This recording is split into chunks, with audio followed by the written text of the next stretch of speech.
बिस्मिल्लाहिर्रहमानिर्रहीम। आज हम मैश एनालिसिस सीखेंगे।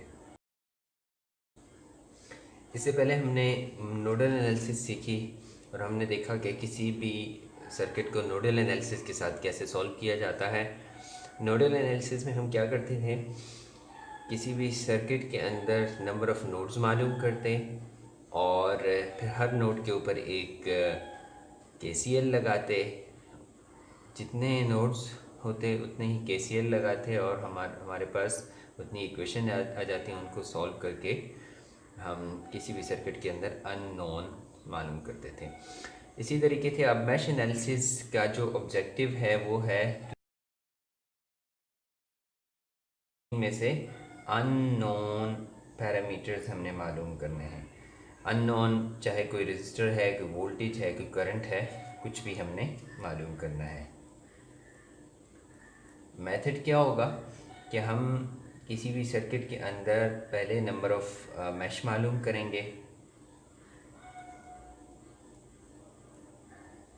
फिर हर मैश के ऊपर एक केवीएल अप्लाई करेंगे और फिर उन केवीएल को या हर केवीएल से एक इक्वेशन आ जाएगी, फिर उनको सॉल्व करके हम अननोन वैल्यूज़ मालूम करेंगे। और वो अननोन चाहे रजिस्टर हो, कोई करंट वोल्टेज किसी कंपोनेंट के क्रॉस मालूम करना हो या करंट मालूम करना हो। अब हम देखते हैं कि मैश एनालिसिस को कभी कभी लूप एनालिसिस भी कहा जाता है।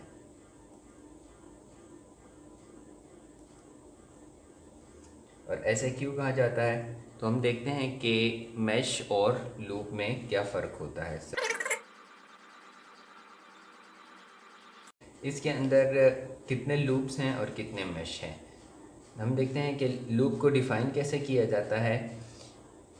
एक क्लोज पाथ लूप को कैसे डिफ़ाइन करते हैं, एक क्लोज पाथ जिसके अंदर जब आप किसी भी पॉइंट से स्टार्ट लें, सपोज ये point A B C D E और ये एफ पॉइंट्स हैं मुख्तलिफ किसी सर्किट के अंदर, या हम इसे नोड्स भी कहते हैं। तो अगर हम यहाँ से स्टार्ट लें तो वापस इसी पॉइंट पर आएँ और किसी भी सर्किट कंपोनेंट को हमने दूसरी दफ़ा उसके ऊपर से नहीं गुजरना, तो जो क्लोज पाथ बनेगा उसे हम लूप कहेंगे। So basically this is a loop. अच्छा, अगर हम यहाँ से स्टार्ट लें और फिर दोबारा बी पॉइंट के ऊपर आ जाएं, so this is a loop. हम यहाँ से स्टार्ट लें और दोबारा बी पॉइंट के ऊपर आ जाएं, so this is a loop. So इस सर्किट के अंदर 3 लूप हैं। नंबर ऑफ़ लूप्स कितने हैं? 3।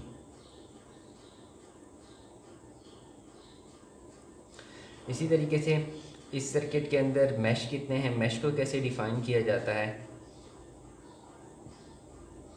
ऐसा लूप, मैश भी एक लूप है, लेकिन ऐसा लूप जिसके अंदर कोई दूसरा लूप ना हो। मिसाल के तौर पर ये जो हमने एक लूप लिया था बाहर वाला आउटर लूप, ठीक है, इसके अंदर मज़ीद 2 लूप्स हैं। यानी ये जो छोटे वाला लूप है, अगर हम इन लूप्स को नेम दे दें, loop A, loop B and loop C.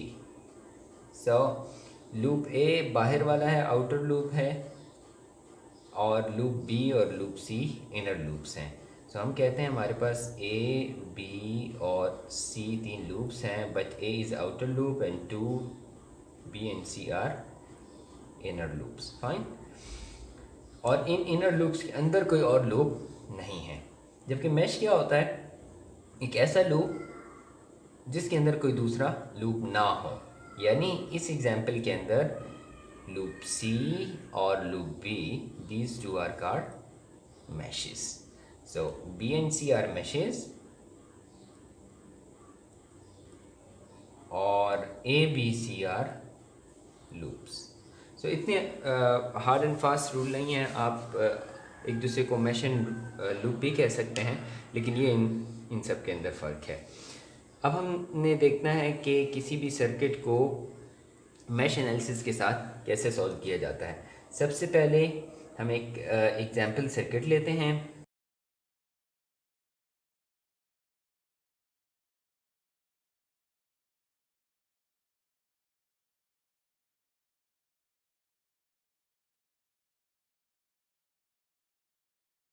सो ये हमारे पास बेसिकली एक सर्किट है। अब इस सर्किट के अंदर इस सर्किट को हमने सॉल्व करना है मैश एनालिसिस के साथ, और हमारा एम क्या है कि हमने ब्रांच करंट्स I1, I2 और I3 ये ब्रांच करंट्स हमने निकालने हैं। सबसे पहले हम क्या करते हैं कि इस सर्किट के अंदर नंबर ऑफ़ मैश डिफ़ाइन करते हैं। सो हमारे पास कितने मैश हैं? 2 मैश हैं। एक मैश ये और दूसरा मैश ये। इसको हमने I1 कहा और इसको हमने I2 कहा। और किसी भी मैश के अंदर जो पास होने वाला करंट है उसकी डायरेक्शन आर्बिट्रेरी होती है। डायरेक्शन जो है वो आर्बिट्रेरी है, यानी आप इसको क्लॉकवाइज भी ले सकते हैं और एंटी क्लॉकवाइज भी ले सकते हैं, या काउंटर क्लॉकवाइज या एंटी क्लॉकवाइज भी ले सकते हैं। लेकिन जो डायरेक्शन आप कंसिडर करेंगे उसी को ही लेकर चलेंगे। अगर आपने क्लॉकवाइज लिए तो सब में क्लॉकवाइज लेंगे, अगर आपने एंटी क्लॉकवाइज लिए तो सब में एंटी क्लॉकवाइज लेंगे। यानी डायरेक्शन के हवाले से जो अहम बात है, this is a valid direction, this is another valid direction counter clockwise, but you cannot choose like this. So this is not valid, this is valid and this is valid. Suppose हमने 2 meshes के अंदर clockwise directions consider किए हैं। अब हम हर mash के अंदर जो मैश करंट है इसके ऊपर हम एक केवीएल लगाएंगे। केवीएल लगाने से पहले एक अहम बात जो समझ लें वो ये है कि मैश करंट में और ब्रांच करंट में फ़र्क है। ब्रांच करंट में वो वाला करंट है जो किसी भी सर्किट कंपोनेंट के अंदर से गुजर रहा है। ये एक ब्रांच है, इस ब्रांच के अंदर 5 ओहम की एक रजिस्टर लगा हुआ है और उसमें से I1 करंट गुजर रहा है, ठीक है। अब ये जो I3 करंट है ये 10 ओहम रजिस्टर और इस वोल्टेज सोर्स के अंदर से गुजर रहा है। इसी तरह I2 एक ब्रांच करंट है जो 6 ओहम और 4 ओहम के रजिस्टर्स के अंदर से गुजर रहा है। जबकि मैश करंट ये एजम्पशंस हैं, हम ये एज्यूम करते हैं और इन एजम्पशंस के नतीजे में हम ये एक्चुअल करंट मालूम करते हैं। तो सबसे पहले हम एज्यूम करते हैं इसकी क्लॉकवाइज डायरेक्शन और उसके बाद हम केवीएल लगाएंगे। हर मैश के ऊपर हम एक केवीएल लगाएंगे। Suppose we are talking about mesh 1। तो मैश 1 के ऊपर केवीएल कैसे लगाएंगे? सबसे पहले हम यहाँ से वोल्टेज सोर्स से स्टार्ट करते हैं। -15 केवीएल में हमने वोल्टेज कंसिडर करने होते हैं। This is A voltage source, इसके क्रॉस वोल्टेज 15 वोल्ट है।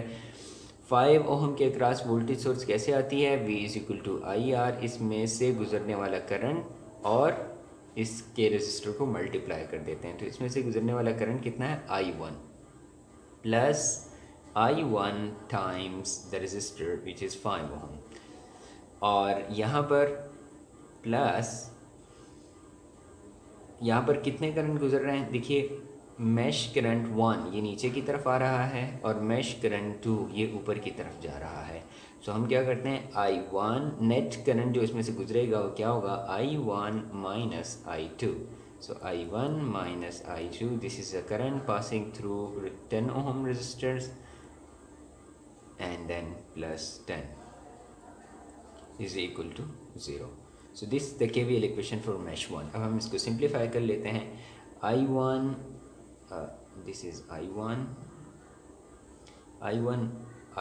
so 10 plus 5 is 15, I1 minus 10 I2 is equal to plus 5, 15 minus 10 is 5। और इसको मज़ीद सिंप्लीफाई करें सो हमारे पास जो इक्वेशन आती है वो क्या होगी?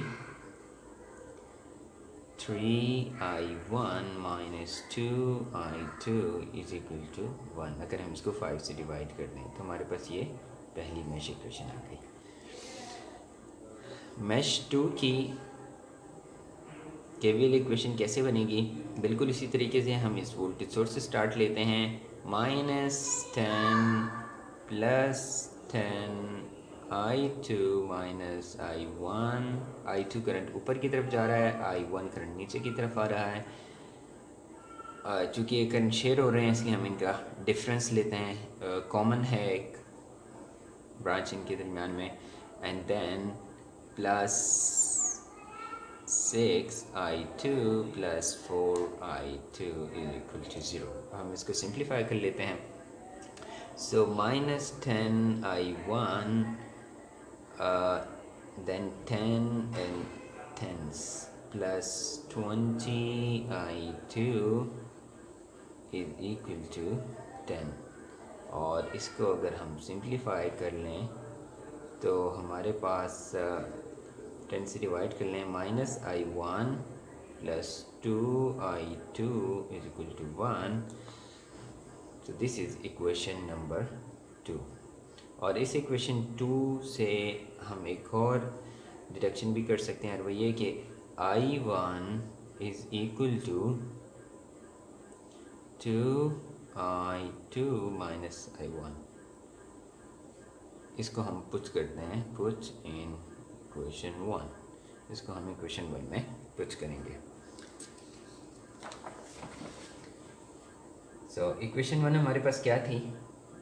This was our equation 1, 3I1 minus 2I2 is equal to 1। This was our equation 1। इसके अंदर अगर हम I1 की वैल्यू पुट कर दें, 2I2 minus 1 minus 2I2 is equal to 1। सही। तो 6I2 minus 3 minus 2I2 is equal to 1 and 4I2, question की दूसरी तरफ जाकर ये भी 4 हो जाएगा, और I2 is equal to 1 amperes.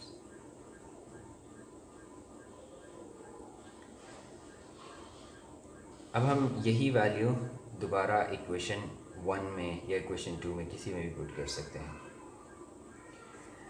So let's put in equation 2। So equation 2 क्या थी हमारे पास? इक्वेशन 2 थी -I1 plus 2I2 is equal to 1। So -I1 plus 2 1 is equal to 1, minus I1 plus 2 is equal to 1, and I1 is equal to 1 amperes. तो इस तरह हमारे पास दोनों मैशेस के करंट्स मालूम हो गए। हमारा एम क्या था? हमने ब्रांच करंट I1 निकालना था। I1 was equal to mesh current I1, so this is 1 ampere. Branch current I2 was equal to mesh current I2, and this is 1 ampere. Branch current I3 is equal to I1 minus I2, and I1 minus I2 is 0 ampere. So this is how we use mesh analysis to solve the circuit.